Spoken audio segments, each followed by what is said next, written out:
The Democratic Party has a problem. Superdelegates, a system the party created to protect itself from the wrong kind of Democratic nominee. But those superdelegates could actually destroy the Democratic Party going into this year's presidential election. This is a reality check you won't see anywhere else.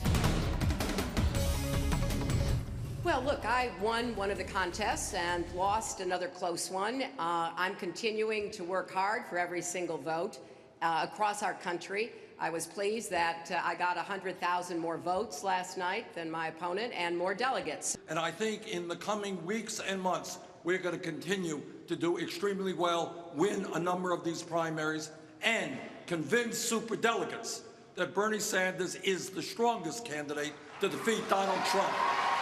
Well, that was Hillary Clinton and Bernie Sanders going at it in last night's Democratic debate on CNN. Sanders coming off a huge win in Michigan, a race the polls had him losing by 20 points. But Sanders, he beat Clinton 49.8% to 48.3%.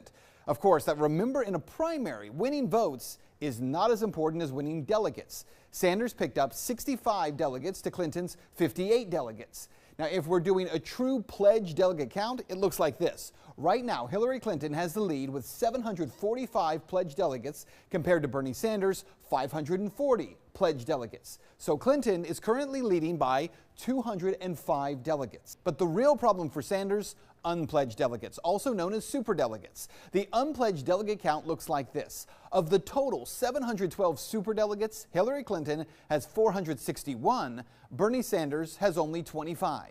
So who are these superdelegates? Well, they are party elites like Democratic governors, members of Congress, well-connected Democratic state legislators, and state party officials. Again, it takes 2,383 delegates to win the Democratic nomination. But get this, 1/3 of that number is actually made up of superdelegates. According to the New Republic, superdelegates were put in place to stop grassroots populist candidates like George McGovern and Jimmy Carter from winning the nomination over the establishment party-approved insiders.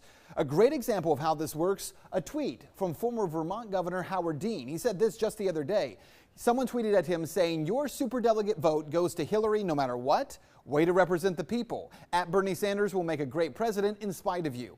Dean then responded like this, "Superdelegates don't represent people. I'm not elected by anyone. I'll do what I think is right for the country." And in that case, Dean is right. He does not represent the people. And that's precisely the reason that with every state that Sanders continues to win, the superdelegates actually damage the party they're supposed to protect. Why? Well, simply put, Sanders on the Democratic side and Trump on the Republican side, they're both pulling from disenfranchised voters who simply feel that the political process is rigged against them. And the truth is, the system is rigged. Both the Republican and Democratic parties are private clubs, and the rules of those clubs are designed to protect the party, not represent the people.